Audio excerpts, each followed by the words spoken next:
कि लहरों से डरकर नौका पार नहीं होती, कोशिश करने वालों की कभी हार नहीं होती। नन्ही चींटी जब दाना लेकर चलती है, चढ़ती दीवारों पर 100 बार फिसलती है। मन का विश्वास रगों में साहस भरता है, चढ़कर गिरना गिरकर चढ़ना ना अखरता है। आखिर उसकी मेहनत बेकार नहीं होती, कोशिश करने वालों की कभी हार नहीं।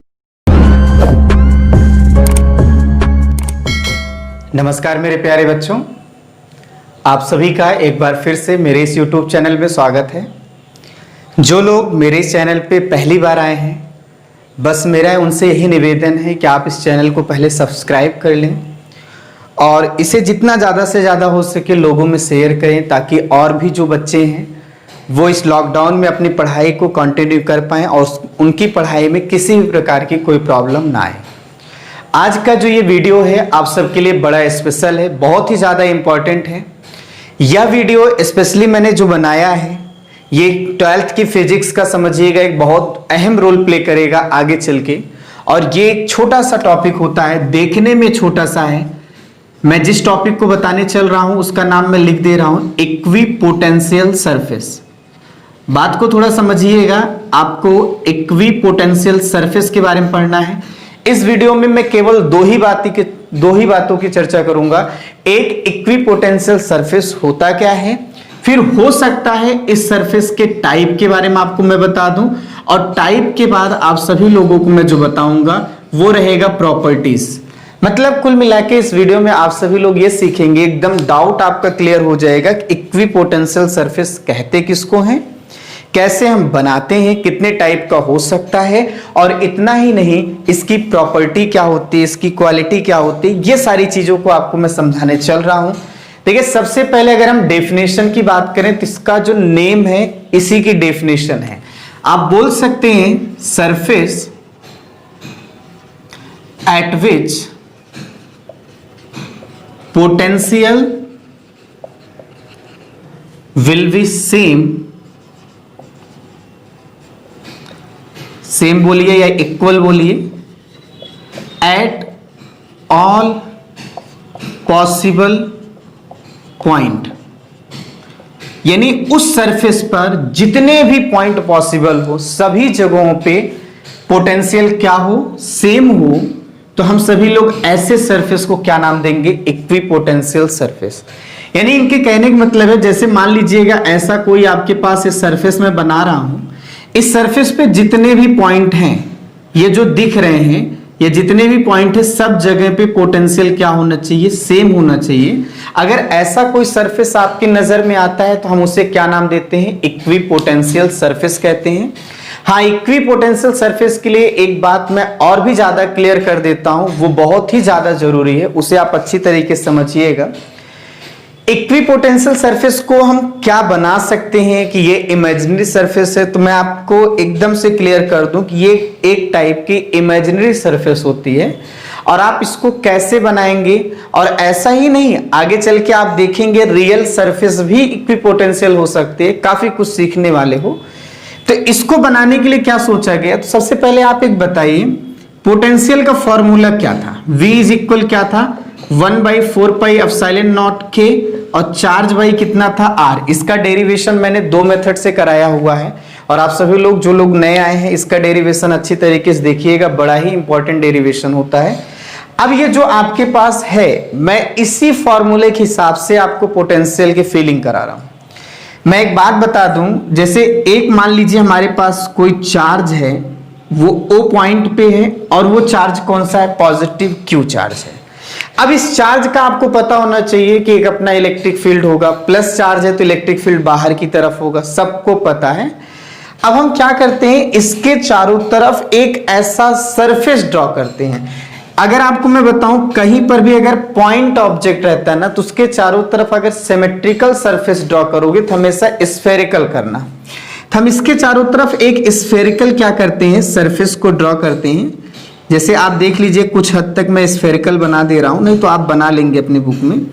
ये आप स्फेरिकल ड्रॉ किए, तो इस सिचुएशन में आप देखिए इलेक्ट्रिक फील्ड लाइन क्या होगी, ऐसे ही बाहर जाएगी। अब बात थोड़ा समझिएगा, ये इलेक्ट्रिक फील्ड लाइन ऐसे ही क्या होगी, बाहर जाएगी। इस बात को आप थोड़ा अच्छी तरीके से इसको समझ लीजिएगा। मैं जो छोटा सा पॉइंट बताने वाला हूं उसे सोचिए। एक सरफेस आपको मैंने बनाया, ये सरफेस इमेजिन किया हूं। मैंने ये सोचा कि एक पॉइंट चार्ज है और इस पॉइंट चार्ज के चारों तरफ मैं एक स्फेरिकल इमेजिन करता हूं। अब उस स्फेरिकल को इमेजिन करने पर क्या फायदा हुआ, देखो। अगर मैं आपसे पूछूं इस सरफेस के हर एक पॉइंट पर चार्ज से डिस्टेंस जरा देखिए क्या है। अगर मैं उस डिस्टेंस को r मान रहा हूं तो आप बोलोगे r सभी जगहों पे क्या है, कांस्टेंट है। सभी जगहों पे r क्या होगा, कांस्टेंट हो जाएगा। मतलब r की वजह से पोटेंशियल चेंज नहीं होगा, मानते हैं आप? ठीक है। अब मैं आपसे पूछता हूं क्या आपने चार्ज को बदला है कि बार बार बदल रहे हैं? ऐसा नहीं है, चार्ज जो लिए वही है। यानी अगर हम Q की बात करें तो ये भी आपके पास क्या है, कांस्टेंट है। अब मैं आपसे ये पूछता हूं क्या आपने मीडियम चेंज किया है? बिल्कुल नहीं किया है, मीडियम जो था वही है। तो अगर आप मीडियम भी नहीं चेंज करेंगे तो K भी क्या हो जाएगा, कांस्टेंट हो जाएगा। अब मैं आपसे पूछता हूं यही सारी चीजें तो ऐसी थी जो पोटेंशियल को अफेक्ट करती, लेकिन जब यही कांस्टेंट हो जाएगा तो हर एक पॉइंट पे पोटेंशियल क्या हो जाएगा, सेम हो जाएगा। और जब हर एक पॉइंट पे पोटेंशियल सेम हो जाएगा, सभी जगहों पे पोटेंशियल V रहा, तो आप बोल सकते हैं कि यहां पर ये जो सरफेस आपने इमेजिन करा है यही एक इक्विपोटेंशियल सरफेस होता है। इक्विपोटेंशियल सरफेस का मतलब होता है कि एक ऐसा सरफेस, चाहे वो रियल में हो चाहे वो इमेजिनरी हो, लेकिन आप याद रखना हर एक पॉइंट पे पोटेंशियल क्या हो, सेम हो, उसे इक्विपोटेंशियल सरफेस कहेंगे। जैसे मैंने एक स्फीयर बनाया है, अगर आप चाहो तो एक और स्फीयर बना सकते हो। मान लीजिए मैंने एक और स्फीयर बना दिया, चलिए ठीक है। जब आपने एक और स्फीयर बना दिया तो यहां पर बताइए हर एक पॉइंट की अगर देखेंगे तो चार्ज से डिस्टेंस क्या रहेगी, सेम रहेगी। और इतना ही नहीं, चार्ज भी सेम है, मीडियम भी सेम है, तो इस सरफेस के हर एक पॉइंट पे पोटेंशियल क्या होगा, सेम होगा। अब मन में क्वेश्चन उठ रहा होगा, जो आपने पहला इक्विपोटेंशियल सरफेस बनाया है और जो ये दूसरा इक्विपोटेंशियल सरफेस बना रहे हैं, क्या दोनों जगहों पे पोटेंशियल सेम होगा? ऐसा कभी नहीं होगा। इस बात को आप याद रखेंगे। क्यों नहीं होगा, मैं बता रहा हूं। चार्ज के करीब जो इक्विपोटेंशियल सरफेस होगा वहां इलेक्ट्रिक फील्ड ज्यादा मजबूती से होगा, और अगर इलेक्ट्रिक फील्ड ज्यादा मजबूती से होता है पोटेंशियल भी क्या होता है, ज्यादा होता है। मतलब ये है कि जब हम इक्विपोटेंशियल सरफेस से ऐसे देखिए 1 2 3 ऐसे 4 बनाते चले जाएंगे तो पोटेंशियल जो होगा वो कम होता चला जाएगा। यानी अगर मान लें कि यहाँ पे जो पोटेंशियल है V1 है, V1 तो सब जगह पे V1 होगा, तो फाइनली आप रिजल्ट क्या बताएंगे, V इज ग्रेटर देन क्या है, V1 है। ये एनालिसिस करने का मेरा यही मकसद था कि आप इक्विपोटेंशियल सरफेस को समझ लें कि आखिरकार इक्विपोटेंशियल सरफेस होता क्या है। मैं उम्मीद करता हूं आपको ये चीज समझ में आ चुका होगा, ठीक है।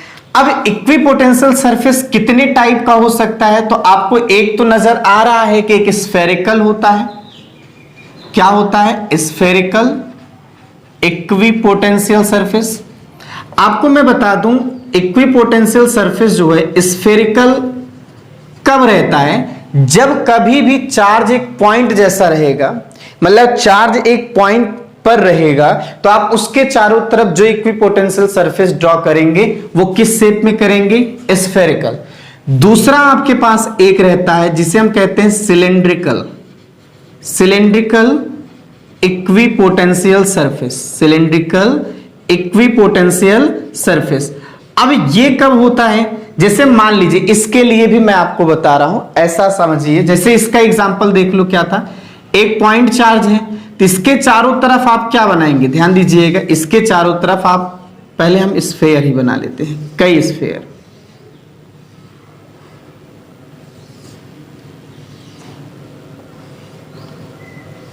इस तरह से यहां सेंटर पर एक पॉइंट चार्ज रखा गया प्लस क्यू, तो ये सरफेस भी आपका इक्विपोटेंशियल सरफेस नंबर 1, ये इक्विपोटेंशियल सरफेस नंबर 2 और ये इक्विपोटेंशियल सरफेस नंबर 3 है। ये सभी स्फीयर एक दूसरे के पैरेलल रहेंगे, बात समझ में। यहां अगर हर एक जगहों पे अगर पोटेंशियल मान लीजिए V1 है और यहाँ हर जगहों पे पोटेंशियल V2 है और यहाँ हर जगह पे पोटेंशियल V3 है, तो आप लिखेंगे V1 is greater than V2 is greater than V3। इस बात को आप हमेशा याद रखेंगे और ये बात हमेशा याद रखेंगे, प्लस चार्ज है तो इलेक्ट्रिक फील्ड लाइन हमेशा क्या होगी, बाहर की तरफ होगी। इस तरह से आप सभी लोग दिखा सकते हैं, फिगर भी बना सकते हैं। मतलब मेरा यह है कि अगर चार्ज का सोर्स जो है वो पॉइंट जैसा है तो उसके चारों तरफ जो इक्विपोटेंशियल सरफेस ड्रॉ करोगे वो आपका स्फेरिकल होगा, ठीक है। लेकिन अगर वही चार्ज का सोर्स, ट्यूबलाइट आप जानते हैं ना, जैसे मान लीजिएगा एक मैंने रॉड लिया है और इस रॉड के चारों तरफ हम क्या करते हैं, थोड़ा सा समझिएगा। इस रॉड के चारों तरफ या इस रॉड पर हमने चार्ज दिया, पॉजिटिव चार्ज दिया, तो ये चार्ज क्या होगा, रॉड के सरफेस पर फैल जाएगा। मैंने पहले ही बताया है, किसी भी कंडक्टर को आप चार्ज देंगे ना तो उस चार्ज होगा उस सरफेस पे फैल जाएगा। आपने चार्ज दिया और ये चार्ज क्या होगा, इस पूरे कंडक्टर पे फैल जाएगा। अब मुझे ऐसा कोई सरफेस सोचना है जहां पे इक्विपोटेंशियल का कैरेक्टर हो, तो इसको सोचने का सिंपल तरीका है कि आप सभी लोग यहाँ पे सिलेंड्रिकल बनाएंगे। रॉड अगर सोर्स के फॉर्म में है तो आप सिलेंड्रिकल बनाएंगे, और सिलेंड्रिकल कैसे बनता है आप सभी लोग अच्छी तरीके से जानते होंगे, बनाए भी होंगे बहुत। अब हम सिलेंड्रिकल डायरेक्ट तो बोल दिए, लेकिन सिलेंड्रिकल क्यों कह रहे हैं मैं बता रहा हूं। ये पॉजिटिव चार्ज है तो फील्ड लाइन क्या होगी, बाहर जाएगी, ऐसे फील्ड लाइन क्या होगी, बाहर जाएगी। अब आप समझना, इस तरफ भी बाहर ऐसे आएगी। अब मैं आपसे पूछना चाहता हूं जो चीज वो बताइए, यहां पर भी आप बाहर बोल सकते हैं ऐसे बाहर जाएगी, यहां पर भी बाहर आप बोल सकते हैं ऐसे जाएगी, ठीक है। मैं आपसे पूछूं, यहां पे दो तरह का एरिया है, दो तरह का मतलब आपको सरफेस मिलेगा। एक तो ये कर्व्ड सरफेस मिलेगा और दूसरा स्फीयर मिलेगा, यही मिलेगा। आप कर्व्ड सरफेस पर देखिए, सभी जगहों पे सभी पॉइंट पे चार्ज से डिस्टेंस क्या है, सेम है। इस तरफ भी देखिए, कर्व्ड सरफेस पर भी देख लीजिए, चार्ज से डिस्टेंस क्या है, सेम है। तो डिस्टेंस सेम हो जाए, चार्ज सेम हो जाए, मीडियम वही है, यानी कर्व्ड सरफेस वाला एक इक्विपोटेंशियल सरफेस है। यानी ये आपके पास जो कर्व्ड सरफेस है ये एक टाइप का क्या हो जाएगा, इक्विपोटेंशियल सरफेस है। बात थोड़ा समझिएगा, ये एक टाइप का क्या है, इक्विपोटेंशियल सरफेस है, राइट। अब मैं आपसे पूछूं एक टाइप का, देखे क्या है, स्फीयर है ना। ये देखिए स्फीयर वाले में क्या है, ये तो इसका सेंटर हो गया स्फीयर का, और अभी मुझे पता है कि स्फीयर के लिए देख लीजिए यही सारी डिस्टेंस होगी। आपको लग रहा होगा अलग अलग है, लेकिन आप देखेंगे, थोड़ा अनुभव करेंगे, फील करेंगे तो सारी डिस्टेंस आपको क्या लगेगी, सेम लगेंगी। यहां पर भी सारी डिस्टेंस आपको क्या लगेंगे, चाहे इधर देखेंगे चाहे इधर देखेंगे, सारी डिस्टेंस आपको क्या लगेगी, सेम लगेगी। मतलब जो ये आपके पास स्फेरिकल जो पार्ट है वहां पर भी आप देखेंगे वो कैसा सरफेस होगा, इक्विपोटेंशियल। आप बोल सकते हैं जो सिलेंडर होता है ये दो चीजों से मिलकर बना होता है, दो स्फीयर और कर्व्ड से मिलकर बना है। हमने कर्व्ड पे भी दिखा दिया कि वहां पर क्या हो जाएगा, इक्विपोटेंशियल, और स्फीयर पर भी दिखा दिया इक्विपोटेंशियल। तो इस तरह से आप बताइए कितने टाइप का हो गया, दो हुआ ना। ये सिलेंड्रिकल इक्विपोटेंशियल कब आया, आपने कहा क्या, सोर्स अगर रॉड जैसा हुआ तो, बात समझ में। लेकिन एक आपके पास होता है जिसे हम सभी लोग कहते हैं प्लेनर इक्विपोटेंशियल सरफेस। क्या नाम होता है, प्लेनर इक्विपोटेंशियल सरफेस। देखिए इसका मतलब क्या होता है, अगर हम इसका मतलब थोड़ा सा समझे तो आप इस बात को समझिएगा। अगर कभी भी ऐसा सोचिए कि इलेक्ट्रिक फील्ड लाइन जो है, जैसे मतलब चार्ज का जो सोर्स है ना बहुत दूर है, बहुत क्या है, दूर है, तो उस सिचुएशन में अगर इलेक्ट्रिक फील्ड लाइन मान लीजिए ऐसे पैरेलल एक दूसरे के आ रही हैं, मान लीजिए ऐसा ही कुछ कंडीशन बना रहे हैं जहां पर इलेक्ट्रिक फील्ड लाइन क्या हो रही है, जस्ट पैरेलल आ रही है। ये आपके पास इलेक्ट्रिक फील्ड लाइन है और ये इलेक्ट्रिक फील्ड लाइन जस्ट एक दूसरे के क्या आ रही है, पैरेलल आ रही है। जैसे मैंने एक रॉड ले लिया, जैसे मान लीजिए यहां पर ही ऐसे है, ठीक है। अब ये सोर्स आपका प्लस चार्ज आपने दिया, तो सोर्स के बहुत दूर चले जाइए, बहुत दूर चले जाइए।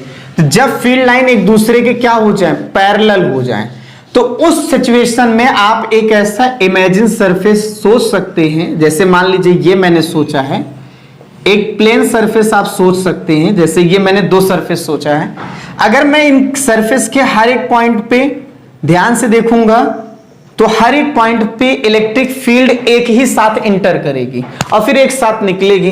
तो जब इलेक्ट्रिक फील्ड यहां पर सब जगह पे सेम रहेगी तो हम बोलेंगे सब जगह पे पोटेंशियल भी क्या रहेगा, सेम रहेगा। बिल्कुल वैसे ही आप यहां पर भी कह सकते हैं पोटेंशियल क्या होगा, सेम रहेगा। तो इस तरह के हम क्या कहते हैं, इक्विपोटेंशियल कहते हैं। ये एक प्लेन है, इस वजह से प्लेनर इक्विपोटेंशियल कहा जाता है। मैं फिर से बता रहा हूं, मान लो ऐसे 100 एरो ऐसे जा रहे हैं। अब 100 एरो सभी के सभी पैरेलल हैं, तो ये अगर प्लेन है तो 100% एरो का हेड एक साथ टच करेगा और एक साथ क्या हो जाएगा, निकल जाएगा। तो जब एक साथ इलेक्ट्रिक फील्ड एक जैसा इफेक्ट करेगा तो सभी पॉइंट पे इलेक्ट्रिक फील्ड क्या होगा, सेम हो जाएगा। और जब सभी पॉइंट पे इलेक्ट्रिक फील्ड सेम हो जाएगा तो आप बोल सकते हैं कि वहां पर पोटेंशियल भी क्या हो जाएगा, सेम हो जाएगा। तो ऐसे सरफेस को हम क्या नाम देते हैं, प्लेनर इक्विपोटेंशियल सरफेस। तो how many type of equipotential surface, हम बोल सकते हैं 3 टाइप का होता है। बनाना आप सीख जाइए, ठीक है। अब जो मेन पॉइंट ये होता है कि जो हमारे पास इक्विपोटेंशियल सरफेस होता है, इस इक्विपोटेंशियल सरफेस की प्रॉपर्टी क्या होती है, इनकी प्रॉपर्टीज को हम कैसे समझें कि इनकी क्या क्वालिटी होती है। देखिए, इनकी प्रॉपर्टीज को समझने में सबसे पहली बात आप याद रखेंगे, सबसे पहली बात याद रखिएगा कि electric field line always pass, ध्यान दीजिए, always pass perpendicular to equipotential surface, EPS बोल दे रहा हूं। आप कहीं पर भी देखें, किसी भी टाइप का रहेगा, इलेक्ट्रिक फील्ड लाइन हमेशा इक्विपोटेंशियल सरफेस के परपेंडिकुलर निकलेगी। परपेंडिकुलर निकलेगी या परपेंडिकुलर आएगी, उसके अलावा उसको कुछ जानकारी नहीं है, परपेंडिकुलर ही सब कुछ रहेगा। दूसरा इसका कैरेक्टर क्या होता है कि अगर आप देखो, जैसे ये पहला इक्विपोटेंशियल सरफेस है, ईपीएस नंबर क्या है, पहला है। फिर ईपीएस नंबर क्या है, सेकंड है। ईपीएस नंबर क्या है, थर्ड है। तो आप याद रखना, स्ट्रेंथ कम होती जाएगी, पोटेंशियल की वैल्यू कम होती चली जाएगी। बात समझ में? यानी चार्ज से जैसे जैसे दूर जाएंगे ना, वैसे वैसे पोटेंशियल की वैल्यू कम होती जाएगी। ये समझाने की ज्यादा जरूरत नहीं है। हाँ, तीसरा सबसे इंपॉर्टेंट है कि two equipotential surface can never cut to each other.